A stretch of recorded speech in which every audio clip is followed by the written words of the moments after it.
I'm an exhausted trans and non-binary person. My entire life, I've had to fight just to be who I am and just to exist in this world that isn't safe for me, that isn't created for me. I stand in my truth in front of each and every one of you today to share a couple of different stories with you. I want to talk to you about some of the challenges that I face as a non-binary trans person. It was one of the most defining moments of my life. I felt very liberated. We're all human beings with feelings living in a suffering world, and we all need to make this world less suffering, more peaceful.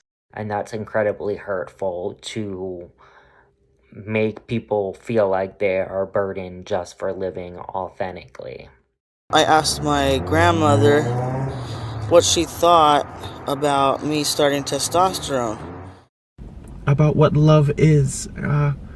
We know what love is and we know what love is worth. Hi, my name is Van Ethan Levy. My pronouns are they, them, and I'm an exhausted trans and non-binary person. My entire life, I've had to fight just to be who I am and just to exist in this world that isn't safe for me, that isn't created for me. I have spent much of my life advocating and organizing for my community, as well as providing mental health support, writing books to help people create safer, more affirming spaces, and trying to train others to create those spaces. The intention of this film you're about to watch is to share with you just a little bit about what it's like for us when we have felt affirmed in our identity, and the times in which we have felt where we have experienced violence and harm in different ways in which the world doesn't create safety for us. And these stories are not unique to us. They are very common in our community. You'll be hearing from trans and or non-binary folks sharing times when they felt most affirmed in their identity, as well as times where they did not. Please also remember that the stories that we share are still not even the most painful for us, and they're not even what we have to experience every single day in this world. If you are trans and or non-binary and or another non-cis identity that I didn't mention, please know that we are doing everything we can to make this space safer for you. Cis means that the gender that you were assigned at birth aligns with your identity. If you're a cis person watching this, I hope that you can take away from this experience ways in which you can show up for our community and help support us. Not just by having a rainbow flag or having trans friends, but in the ways in which you show up, the way you confront others, the way you create space, and so much more. 1 in 2 trans people will attempt to die by suicide before the age of 18. Using someone's name and pronouns can significantly reduce these numbers. Don't be your child's first bully. Don't be another person in someone's life that's adding to the trauma of already existing. Be somebody that we can turn to. Be somebody that shows up even when no one else is looking. Be that safer person for us. Thank you for watching this. Hello, my name is Mallory Jenna Robinson. My pronouns are she, her, hers, and I am an Afro-Caribbean trans woman, 31 years old, living with HIV. Part of my gender journey almost 15 years ago, I remember always feeling like I wanted to live in Los Angeles. And I finally decided to take and make the bold decision to move to LA on June 12th of 2019. And since being here, I never thought that I would be having a career opportunity like working in transgender healthcare and being able to work amongst my community, to be able to work amongst, other influencers, and really, truly, truly have a relationship like no other.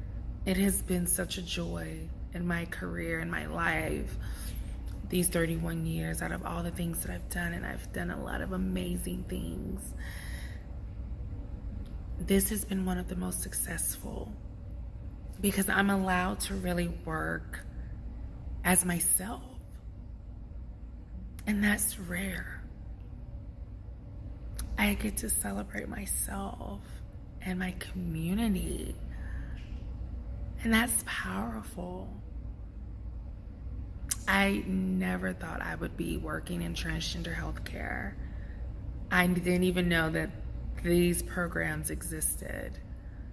Coming from the South, where pretty much you have to either pay with a medical credit card or either just whatever money you can save up, or either you go to some country and for really cheap. So to be able to come to LA and to not only experience going through other healthcare journeys myself here successfully at no cost has been so amazing and beneficial. But then to be able to give that to my community, to be able to take these experiences and give it to the community, is truly one of the most successful moments in my gender journey. When I shared my experience of sorrow, that could have broken me. It would have broken me, and it almost did. But I went on and I graduated from college with a double bachelor's in biology and history. I did go on to teach middle school biology and history for 5 years in Jacksonville, Florida. I received, an opportunity to go to the Run Clark Academy in Atlanta, Georgia. It's an elite school where teachers from around the world will come over and just see how this man has done so much amazing work for students, especially for those who are at risk and at disadvantages in life. And so to be part of something like that was fulfilling for me. I've traveled to Paris, I've traveled to London, I've had love stories, I have an accepting family. All of these are successes for me, but really being able to go back and give back to my community. I have started closed closets, I have started support groups, I have started advisory boards. I am part of the West Hollywood Transgender Advisory Board. I'm working on being part of the Los Angeles County County HIV Commission. So many more things to do, so many more amazing things to come. And for each and every one of you who has felt low and like there's no hope and you want to give up and give in, I hope my story of success continues to inspire you. One of the other successes in my life has been to be able to live on my own in LA. When I first moved here, I was rooming with 2 different individuals, and under 2 years, I am happy to say that I have my own 1-bedroom, 1-bath in Mid-City, LA, and I am working still in trans health and just thriving. And I know there's always going to be ups and downs, and that's with life, but I am so happy that I continue remaining tenacious and dedicated and determined. And those have been my 3 key factors to keep me going no matter what in life, and has led to many of my successes and even the success story I share with you today. So don't give up, don't give in, and just know you can do anything with a grin. Thank you. Hi, my name is Hitlali. You can call me Lali. I take he, him, or they, them pronouns. I am non-binary, transmasculine, and I want to talk to you about some of the challenges that I face as a non-binary trans person. I want to start with the first is like lack of understanding of what can exist outside of binary man and woman. Coming from a Mexican background, there's just not a lot of representation around what is possible just outside of looking, stereotypically feminine if you're assigned female at birth and masculine if you're assigned male at birth. And I struggled a lot with trying to explain that to my mom and having her really see me as I actually am, and rather than this projection of her idea of who I'm supposed to be. And it's hard because it feels like a lot of those challenges are from people having internalized this idea that there is a gender binary and that they themselves have to perform these cultural stereotypes. And then when they see someone else who kind of isn't falling in line with those binary norms, they feel defensive, or they project some of those insecurities because they're like, well, I have to do this. How come this person isn't having to do this? And I think it just stems from lack of education and lack of representation and very intentional silencing and erasing and killing of some communities in order to portray this idea that there is a binary, and that as soon as people are born, they are either one or the other. Personally, I've struggled a lot with things that I would never think about before as a cis person. For example, using the bathroom. Like, I identify as transmasculine and use he, him pronouns, but I do not feel comfortable going into the men's bathroom. And I know a lot of people in my shoes, or trans men or transmasculine people, who would prefer to use the men's restroom, but there's a lot of just insecurities around it, or they actually do use that bathroom, and then other people are like, why are you in this bathroom? So it's just a lot of social issues around just a very basic human need of having to use the restroom, having to be categorized, figuring out which one you feel more like or which one you feel safer in. And there's just so many more questions going into that I just never thought about when I was cis. The other thing is pronouns. Like, in any space I enter, when I'm introducing myself, the way I say my name, my pronouns come along with my name. I think being raised in this binary world, you just kind of assume who people are based on how they look, and you just put pronouns based on these cultural stereotypes that we have, but you just leave out so many people. So that's a big challenge of like changing the way that we introduce ourselves, changing the way that we view ourselves in every setting, and normalizing asking people how they identify or what they prefer. Not what they prefer, because it's who they are, but asking people to say for themselves who they are, rather than just like copy and pasting what you have seen or what you think is right. Another big challenge has been sort of understanding myself outside of gender norms, having to take the time to really ask myself a lot of hard questions around, are these the clothes I feel comfortable expressing myself in, or are these the clothes that I know my body type would look conventionally attractive in? And it's just a very personal process. Same with like certain body parts. Like, are these me? Do I feel comfortable in this, or is this just a way for me to feel more accepted and validated by society? For example, my chest is something that I continually struggle with, because I don't know, honestly. It's a back and forth process of, I would feel more comfortable with a flat chest, feeling transmasculine. I think I would feel a sense of gender euphoria from that, from presenting a certain way that I feel on the inside. And at the same time, there's a sort of safety in me, a sense of safety in having breasts, because I can pass as a cis woman if I had to.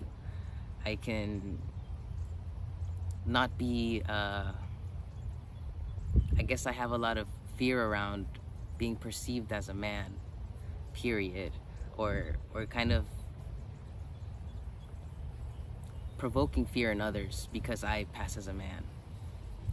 So it's an ongoing process, and understanding that this is my body, and that gender is not real, it's just a social construct, and that if this is my chest and I'm transmasculine, this is a transmasculine chest, or this is a manly chest, period. And I know that to be true logically, but to accept that within myself is a process. Yeah, just feeling comfortable in my body every single day is a process of asking myself if this is who I am, if this is how I feel more comfortable. Now, here are some things that I find affirming for me as a trans person. Chest surgery. I was elated when I got my chest surgery. It was long overdue, and it was one of the most defining moments of my life. I felt very liberated. I felt more me. The way clothes fit on me felt really good. The way shirts feel on me feel really good. Yeah. When I'm filling out a survey or a study or, whatever it might be, I really feel affirmed. Oh, cutie. Sorry, baby. I really feel affirmed when I find that trans or non-binary are an option when they have a gender checklist. When it says other, it really bothers me. And typically what I do, if it's something like a study that is paid that I'm trying to do and it's only male or female options, I won't do it. But I have messaged, emailed different places before saying just this, that there needs to be more options for the gender portion. Being asked my pronouns is really affirming. I feel really good when someone respects my wishes or just respects me, period, as a person. I feel good when I don't feel like it's expected of me to remind a person what my pronouns are. I don't feel like that's my role, my duty. Yeah, when I see other trans people on screen or doing things that are of value, I feel affirmed. I feel like, hey, I'm not alone. There are other people like me, and they're doing great things, and that feels really good. Very affirming. Makes me feel really confident in myself.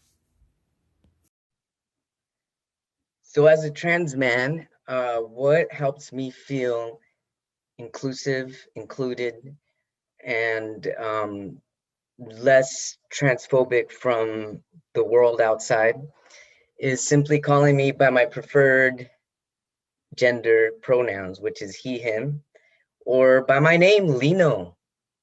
It's pretty simple, right? I mean, it sounds simple to me as a very humanistic approach to reaching people at the core is by respecting them and what helps them shine. Just like what would help you shine is somebody calling you by your name or your preferred gender pronoun.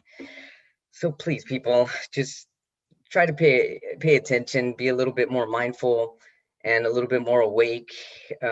You'll be helping a huge amount of people simply by being more mindful and in your approach and being a little more sensitive, because we're all human beings with feelings living in a suffering world, and we all need to make this world less suffering, more peaceful. So please, please, please, please, please, please. Thank you very much. He, him, Dr. Lino Martinez, Lino, the dude, what's up? Thank you. Love you. Yeah.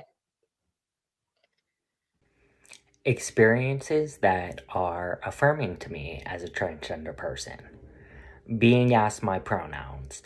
I love being asked my pronouns when I go somewhere, and I also love seeing, and it's very affirming to me, when others introduce themselves using their pronouns or include their pronouns either in their email taglines, their business cards, their name tags.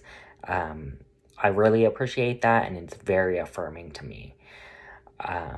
Another thing that's really affirming to me is when I fill out any sort of form or survey and it has options other than male, female, and other. That is extremely affirming. It makes me feel seen. It makes me feel not alone. Yeah. Something else that is very affirming to me is having top surgery. When I had my chest surgery, that was extremely affirming to me. That made me feel at peace and comfortable with my body. It allowed me to find self-acceptance more so than I did when I did not have my top surgery. And it's also super affirming to me when when I go outside and I can be shirtless and I'm not asked questions about my scars if people see them.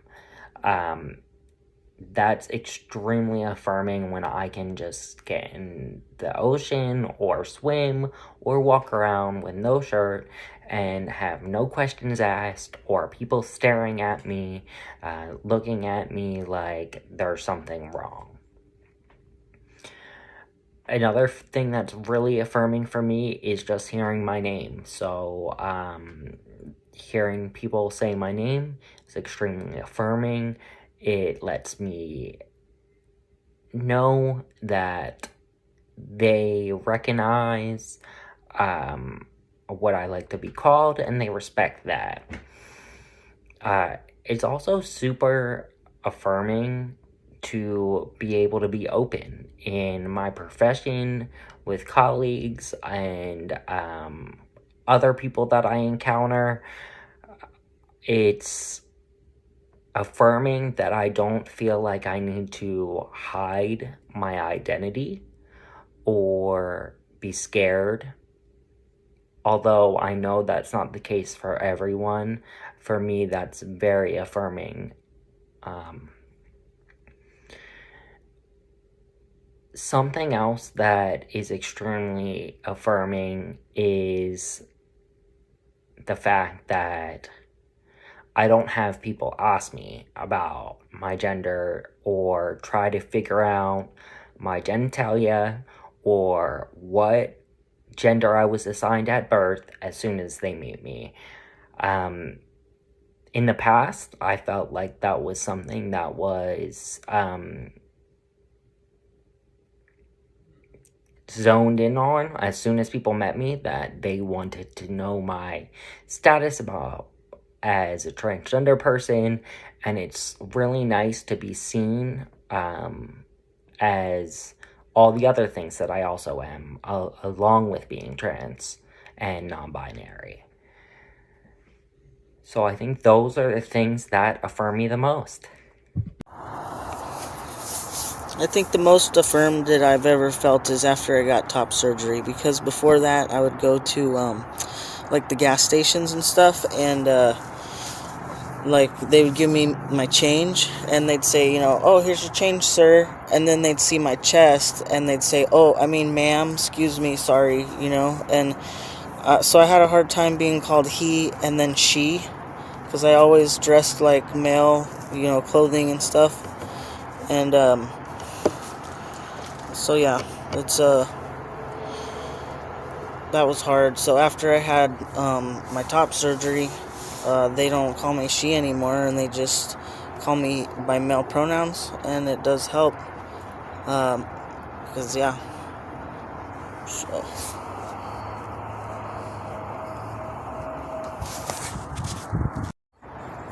so I'd like to talk about a time a long time ago, just the other day. Back in 2017 is when I started testosterone. St. Patrick's Day actually is my T-versary, or my new birthday, second birthday.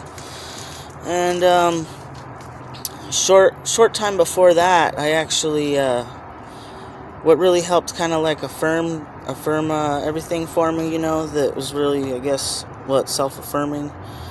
I asked my grandmother what she thought about me starting testosterone, because I loved her very dearly. She was really close to me, and she told me that she would call me her handsome grandson if I started taking testosterone when I asked her that. So that meant the world to me, and it still does. Just, it shouldn't matter what other people think or say. You really need to do it for yourself. But I just kind of wanted to know where she stood on it, because we'd always been so close, and I guess it mattered to me, that with that relationship. And when she told me that, it just, melted my heart. And it wasn't the reason that I started by any means, but it really helped kickstart it.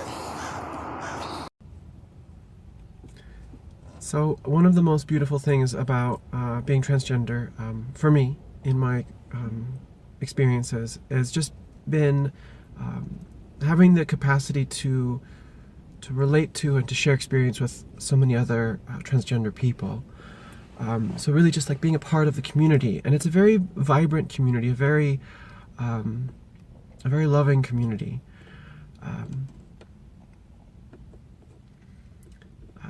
I know that an amount of my own resilience comes from being a part of that community. I think there's something really empowering that comes from doing the work to figure out who you are, what you are, and to be able to describe that to the world, to kind of declare, this is who I am, this is how I need to be treated, and this is what I want.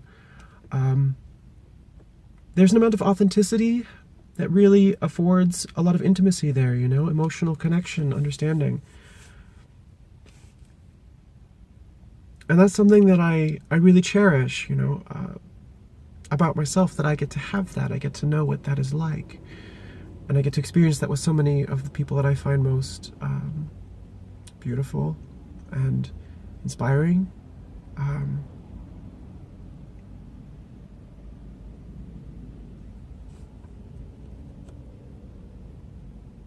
Some of my admirers, I'm often hear from them that I seem to know what makes life worth living for. And I think that's a reflection, or I think I get some of that from what a lot of queer folks, we seem to share an understanding about what love is. We know what love is, and we know what love is worth. We're willing to die for the sake of having the freedom to love. And so we do so aggressively, so ferociously.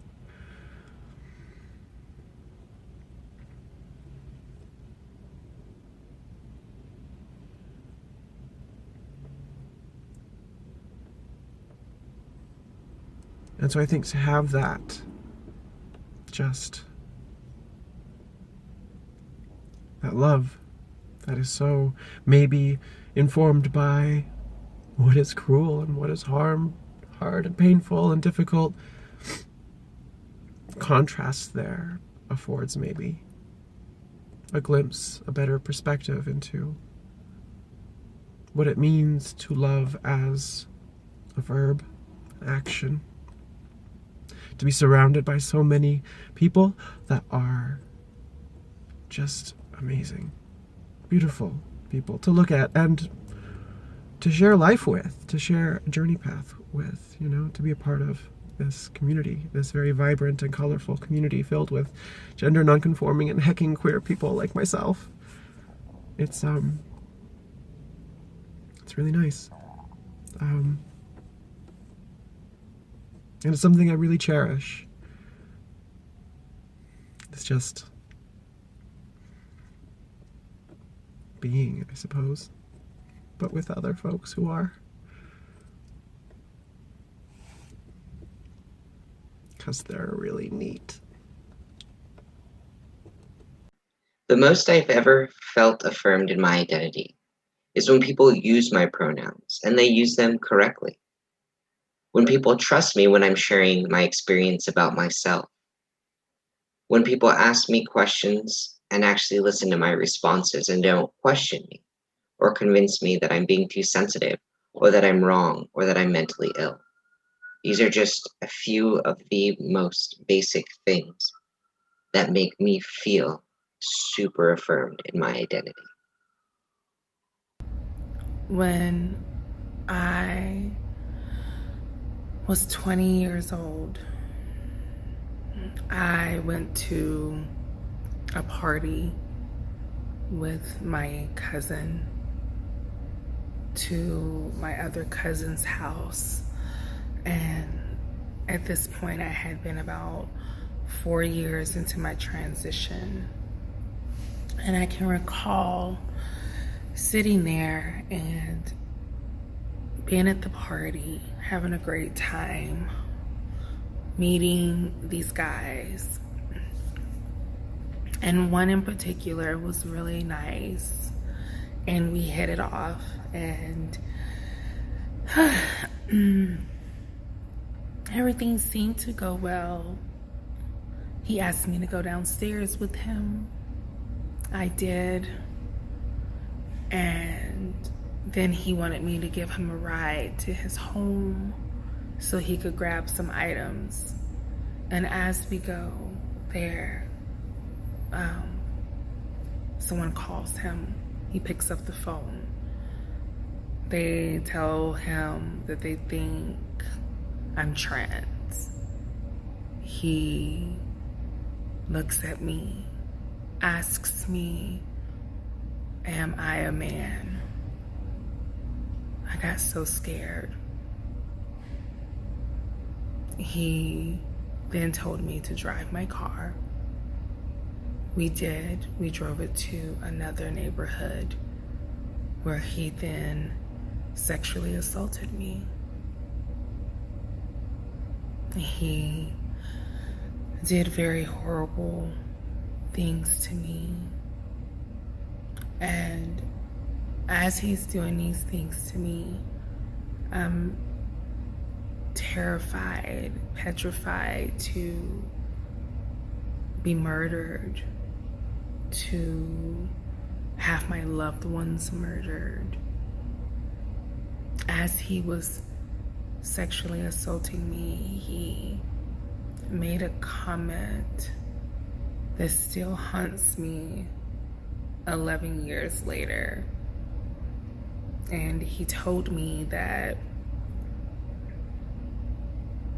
had he had a gun, he would have killed me.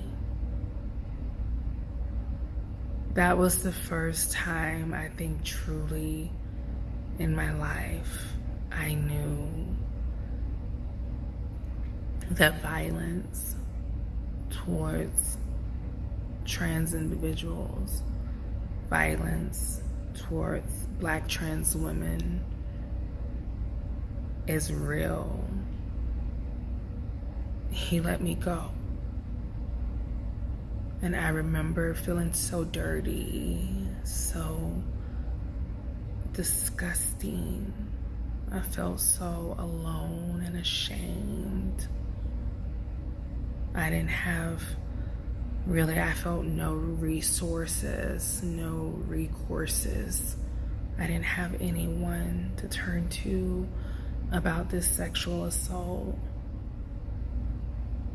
And I did finally disclose to my mom and one of my brothers, and one of my brothers went to go look for him, and we were afraid that if he had, if my brother had found him, that, it just could have been so much worse. And fortunately he didn't, but there was still this part of me that was just, so afraid of losing my life, all for being transgendered. And while I live to tell my truth, so many of us do not. And I am a survivor. And I just, want to just say that this moment was really scary. It was real. It still shakes me to this day. I find myself much more afraid of the dark because the incident happened at night. It was, by a cis man of color. I don't know what happened to him, what became of him. I hope he never hurt anyone, or like myself, or within the community, or anyone. But, I just looked at that moment as one of the moments in my life where it was so scary. It was such a vulnerable time for me. And I just really had to remind myself that this was a moment that I won't ever forget. I want to talk now about some of the beautiful aspects of being trans and how cis people can support us in our journey of self-expression. I will say that the easiest thing is actually trying to see me as I see myself. So if I say one day I take they them pronouns, then you just trust that I know myself and that is who I am, and so you use they them pronouns. If I say that I'm switching to he him, you don't ask any questions. You're like, okay, it changed, so I'm just gonna trust that this person knows that's who they are now, and so I'm just gonna see them for that. It's just allowing this fluidity instead of like being so focused on like, okay, but where's the end journey? Who are you actually? I am actually a process and a fluid being, and a multi-dimensional being. So to me, it makes more sense to understand myself within a fluidity, within a complex system that is changing, as opposed to needing to know the ending point. Another thing is just trying to notice where gender appears in your life and the ways in which I guess you've been conditioned to not see it, to just think of it as normal. Like, for example, like the products that you buy. Like, do you tend to buy certain razors? If you tend to shave, do you tend to shave? Which body parts? Do you tend to buy certain deodorants, certain brands of shampoo, like certain body products that are tailored or marketed to a specific gender? Do you tend to look at clothes only in certain sections of the store based on gender? Like, did you choose your career based on certain stereotypes about traits that you would be good at based on your gender? It shows up in so many different ways in our life. Even, I will say, even for like queer cis people, yes, a lot of the characteristics around gender are tied to sexual orientation, and so just being queer is sort of like diverging against those binary norms. But there is so much more to gender than just who you're attracted to or who you want to sleep with. So yeah, I guess accepting that fluidity, trying to see gender more in your life, trusting that people know themselves, and then of course like playing a part in the larger systems that continue enforcing this gender binary, like becoming more educated about the intersex community and what's going on in the medical profession, where doctors are just conducting these non-consensual surgeries on babies because they do not conform to these binary norms, or like what's going on in Arkansas with the ban on trans kids playing sports because they're trans, like being forced to play for a certain team, being forced to pick a gender that you don't feel as. Like, you can do something about that. There are funds for protecting and supporting the Black trans community, for trans women, looking at the medical system, the legal system, and the ways in which there are all these barriers to us just getting to be legally recognized as ourselves, getting to choose our name and our gender. In the education system, same thing with the systems, like being recognized as who you are, having the teacher use your right pronouns in your names, having gender education in the classroom, having representation in the media, just trying to have more trans people in your life and allowing that narrative to become more prominent, rather than just being like a marginalized part of your experience.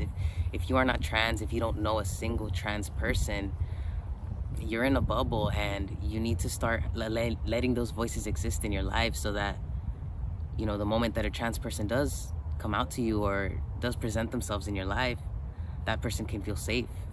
I would say that if you don't know a single trans person and you're not trans yourself, there might be a chance that trans people might not feel safe around you. And so what you can do is start educating yourself and start saying your own pronouns, you know, just recognizing that there are other people there who may not also be cis, you know, allowing that possibility. I think that could really go a long way in allowing people to just be themselves.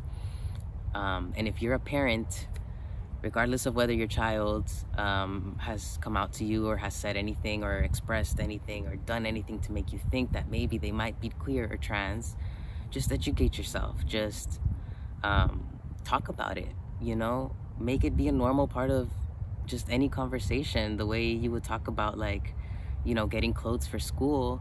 You know, you can talk about, well, which section do you want to shop in? Do you want both? Just allow more possibilities rather than just always expecting things to be a certain way. And when your little son wants to paint his nails, just letting him, you know, saying that can be okay. And when your daughter wants to play baseball, like, why not, you know? There's no reason to continue perpetuating those stereotypes. And the more we allow people to just show the spectrum of who they are, we are protecting people whose lives are currently at risk. Thank you for listening. Okay, this is a video about the things that I've experienced as a trans person that have been harmful. This is not an exhaustive list, and these things are in no particular order. Being misgendered is very hurtful. When people call me a pronoun other than the one that I've disclosed is appropriate for me. When something other than they, them, their is used for me, I feel unseen. I feel invisible. I feel small. Yeah, I don't feel affirmed in any way. And I just end up feeling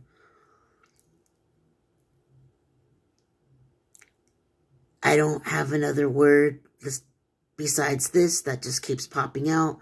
Feeling like a freak, feeling other than, feeling like I am not a belonging member of the human race. I don't deserve respect. So that's one thing. Being ostracized from my family. Most of my family doesn't talk to me, and if they do, most of them don't use the right pronouns for me.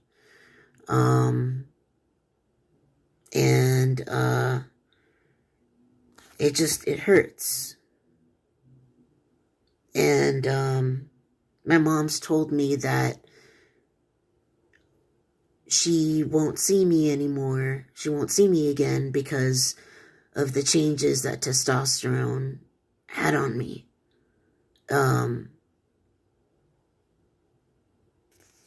Yeah, and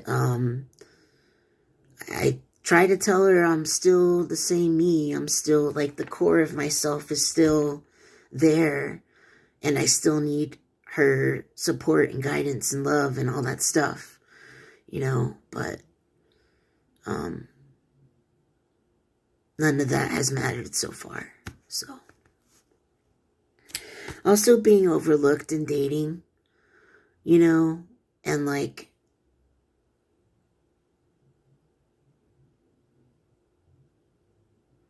some people act like it takes a special person to love a trans person or to be intimate with them in a sexual way or whatever.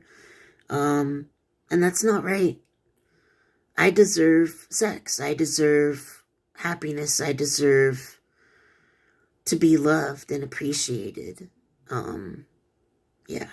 The last thing I'll share is that when I was homeless and stealing from stores, this one time I stole from a grocery store and I got arrested, and they first took me to a woman's jail. My California ID marker had not said male on it, which at the time, that's how I was identifying. So they took me to the women's jail. I was beginning to be suicidal because I'd been to jail before, and I knew that they wouldn't give me my medications, and I take quite a bit of them, especially psychotic. I knew that they weren't going to give me my medications on time, and requested to go see a doctor to get my meds. Anyway, when I was at the women's jail, or was it when I got to the men's jail? Either way, at one of those jails, before I got transferred to the other jail, a doctor was asked to look between my legs, to have me come over to his room, look between my legs, and confirm what my gender was. And that was humiliating and scary, and I was anxiety-ridden. I could not believe what was happening to me. And that's what's happened so far, and stuff that I've experienced that's been harmful. This video is a video describing some of the experiences I've had as a trans person that are harmful. Being misgendered. Being dead named. Being purposefully outed as soon as a person meets me, or being introduced as the trans friend. Being questioned about my identity, or being asked if I'm just going through a phase. Other experiences I've had are being dead named purposefully,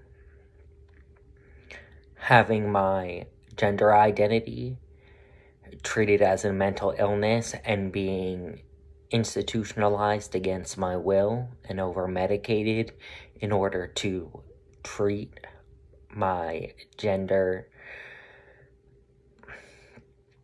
I've also had educators tell me that they cannot protect me while I was in high school, which resulted in me having to become homeschooled.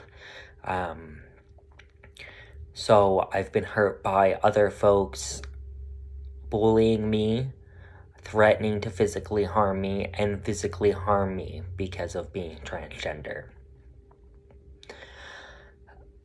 Another thing that really hurts as a trans person is being questioned about your identity regarding legal documents.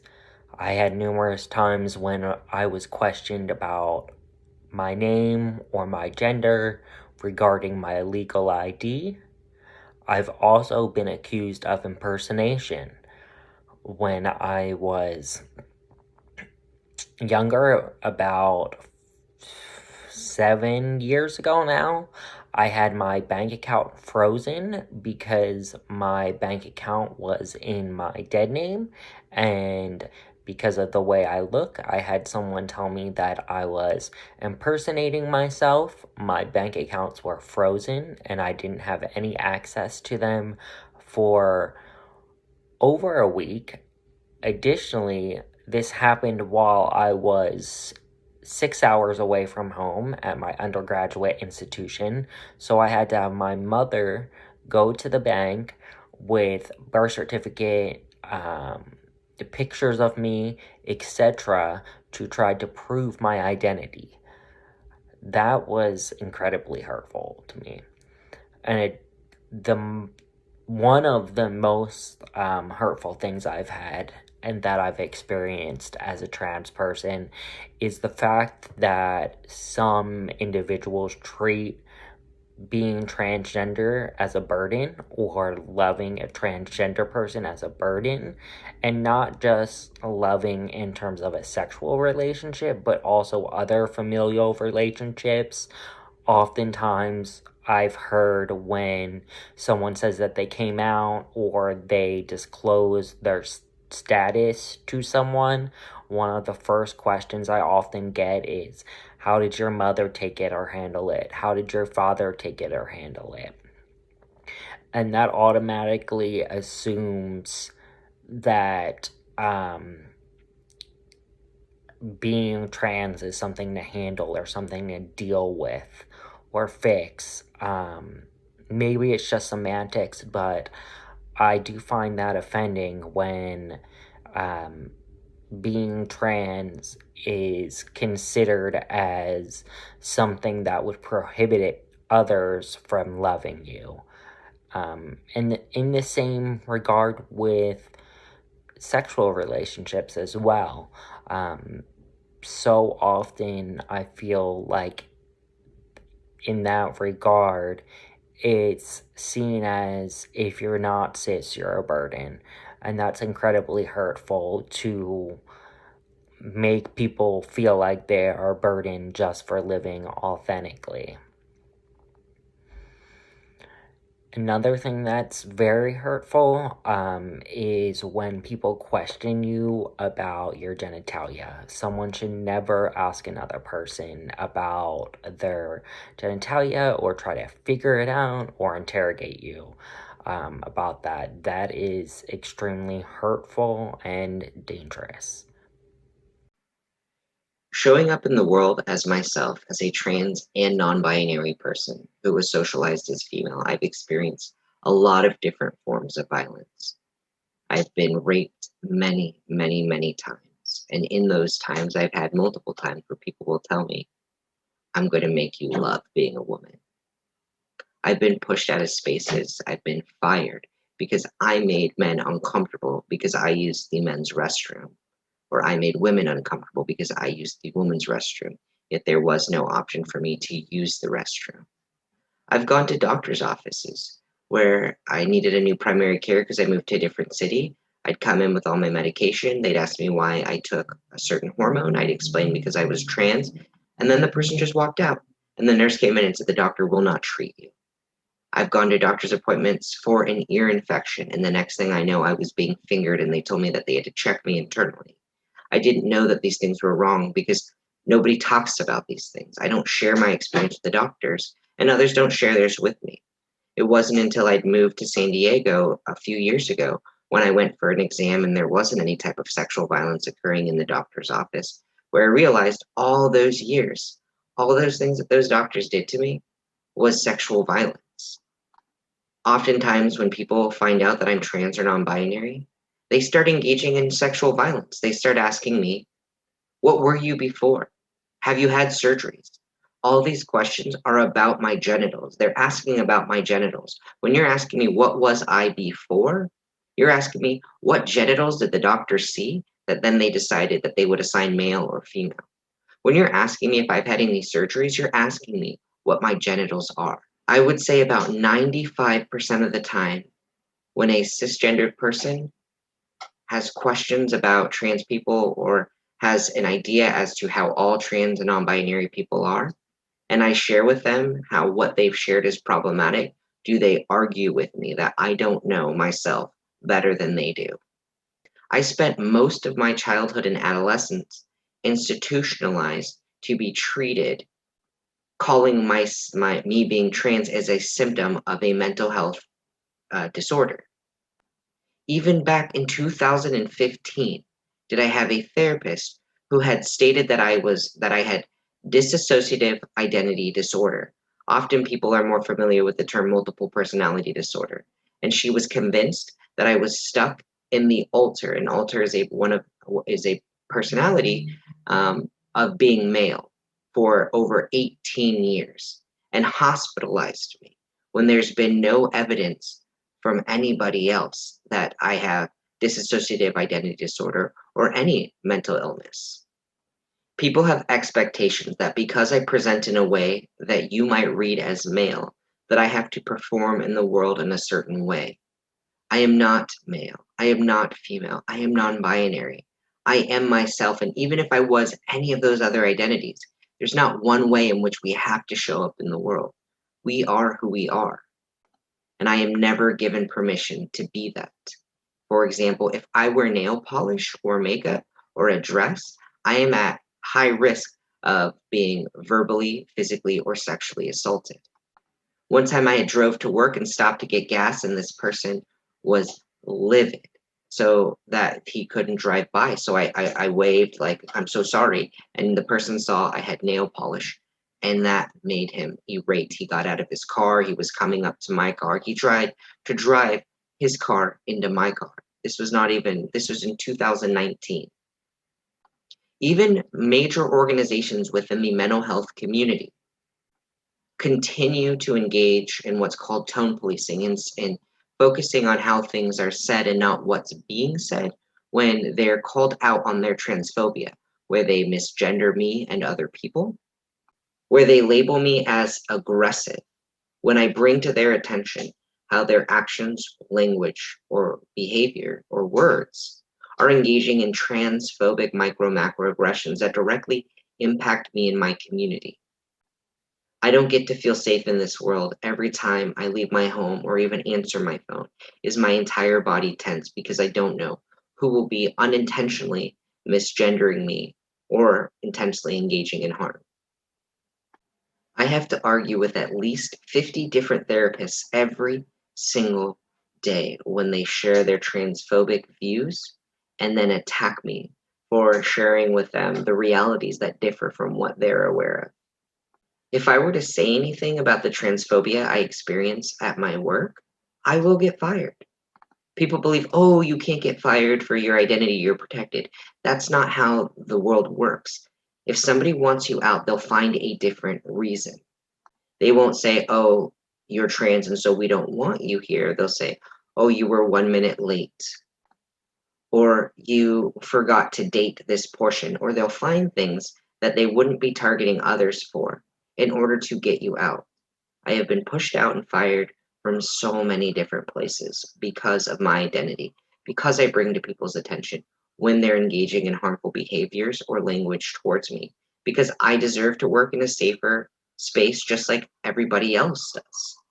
I spent most of my life being told that I am mentally ill and I don't know who I am every time I shared about my identity. The psychological damage that that's had on me is pretty large. It's so hard for me to trust myself because I constantly hear all the people growing up telling me, you're crazy, there's something wrong with you, you don't know who you are, you're just trying to get attention, when all I was doing was sharing with the people in my life who I trusted and loved who I am. Well, it's never my intention to specifically purposely call anybody out. I feel that if I don't speak up or say anything about my community and the struggles that we go through, then I'm not fulfilling my purpose in life. So, yeah, hello. My name is Dr. Lino Martinez. I am the host for the A Little Less Fear podcast show. And also, I have a book coming out this year that talks a lot about these struggles that I'm going to be talking about right now. The book coming out is called A Little Less Fear in about 2 months or so. So I'm going to make this quick and short, and I want to share some transphobic experiences that I've had ever since beginning my journey 7 years ago. I'm 41 years old, and I started my transition from female to male 7 years ago. Actually, coming this May will be my 7th year. Some of the most common transphobic experience that I still have till this day is people that knew me before I transitioned and know me now very often slip and still call me she. And clearly I've identified my pronouns as being a he, him. I've changed my gender, and I really feel that I don't look like I used to anymore. So a lot of the times it makes me question, are these people doing this unconsciously, like just not even being aware, or are they so self-unaware that the person staring at them has completely changed their gender and their name by law and everyone knows about it, and they feel really comfortable in their gender to the point where they tell everybody? Or are these people just really not careful? I guess it's kind of the same thing, right?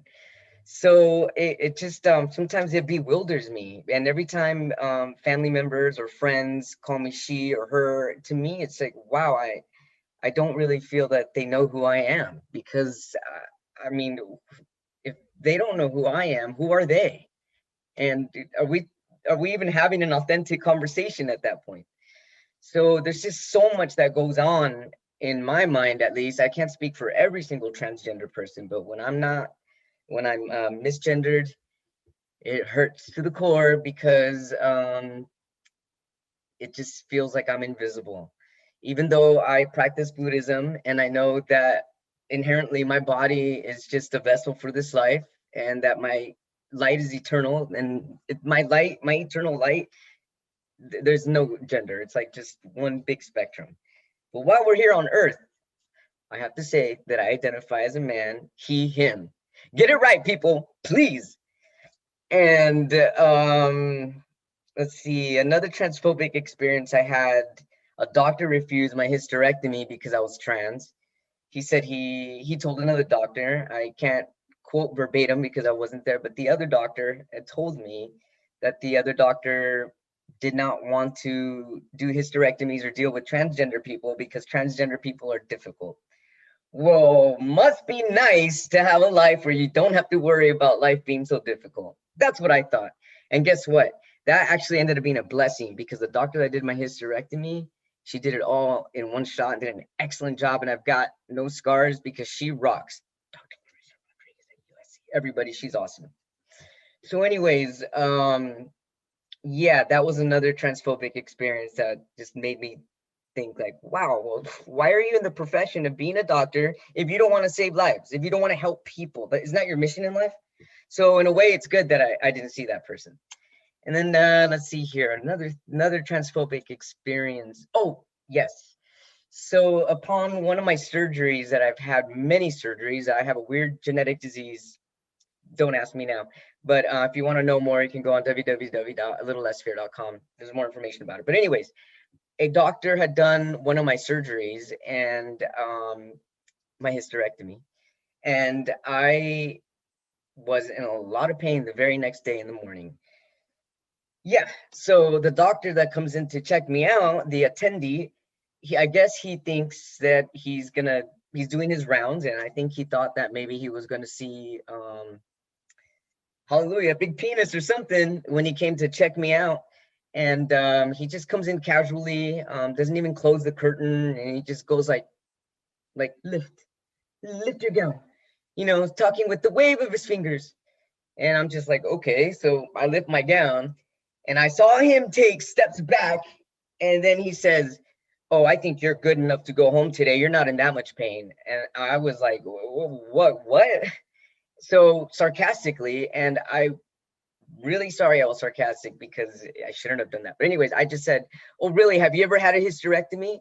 And yeah, I did it to push his buttons. And because I was in a lot of pain, and I am the patient, and I shouldn't even be having to go through this pain of having a doctor want to kick me out because he thinks he knows how much pain I have.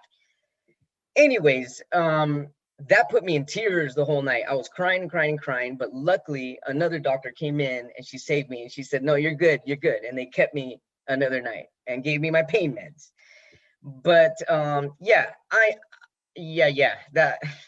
that was really sad and uncomfortable. I shouldn't have gone through that, but we got to go with the shouldn't have sometimes in order to pave the way, right? We're pioneers. So I should have gone through that, because if not me, it would have been someone else, and I'd rather it be me than you or anybody else. I remember some of the hardships I've faced. I can take it all the way back to childhood, when they used to call me a he, she, and a shim, and in PE they'd try to pants me to see if I was a boy or a girl. As a child, I always felt like a boy since I could remember. When I was a tiny little kid, toddler, my dad would ask me what I wanted to be when I grew up, and I said, I want to be a big, strong man like you, Dad. So they always knew that I was at least lesbian, or gay, they call it at the time. I'm This is really hard to do. The idea of being visible is kind of terrifying. And it's because I've experienced so much trauma, even just telling people what it's like. People that don't already understand. I've received like a lot of pushback and a lot of aggression from people just because they don't want to hear, how hard it can be. And so no matter where I go, who I meet, I always feel a lot of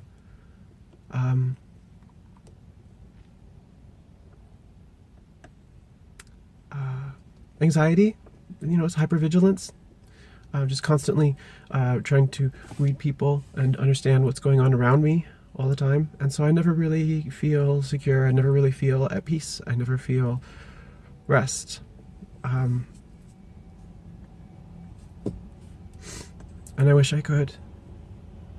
I really wish I could. But if I did, just kind of let go and forget that the world around me is incredibly hostile, I'd be disarming myself. I would be putting myself in danger by not recognizing the reality around me. I need to be aware that if I walk home at night in front of the bar that's not far from my place, that could very well be an invitation for a man to throw me down to the ground before he invites 3 more men to finish me off.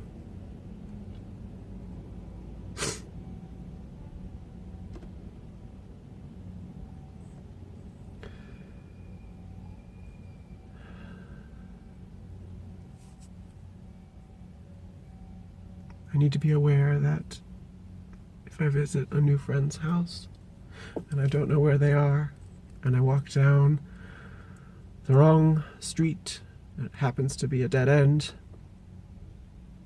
there's a possibility that a man with a gun might corner me and demand to know what's in my pants.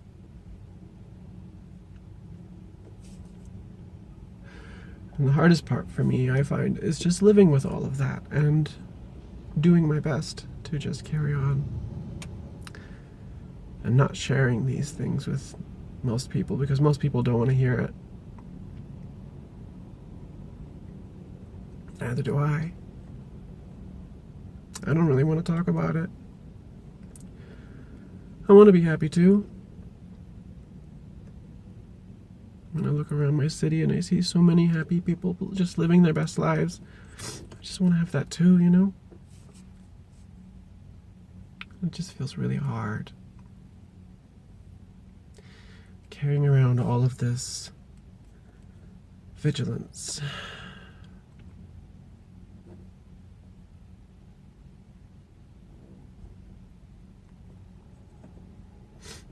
I just want to feel at peace. I just want to feel safe.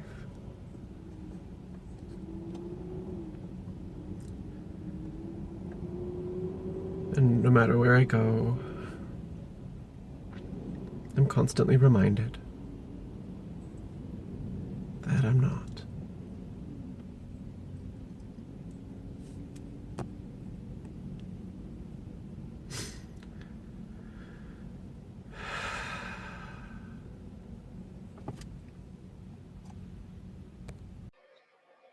An ally is not just a label that is given to ourselves. It's an action. It's showing up for our community. So thank you for being an ally and not just showing up and watching this video, but actually taking action and doing something so that you could help save someone's life. Some things that you can do to show your allyship is always using your pronouns when you share your name, making sure other people do that and educating them about that. Please start cultivating an awareness of all the ways in which you engage in gendered language and really shift your language to be more inclusive of everyone and encourage others to do so. Another way you could really show up for us is in the credits, you'll see our GoFundMe. Please donate. Help us create ways to make more accessible, safer, and affirming spaces for our community. Just these few little basic things can help save lives.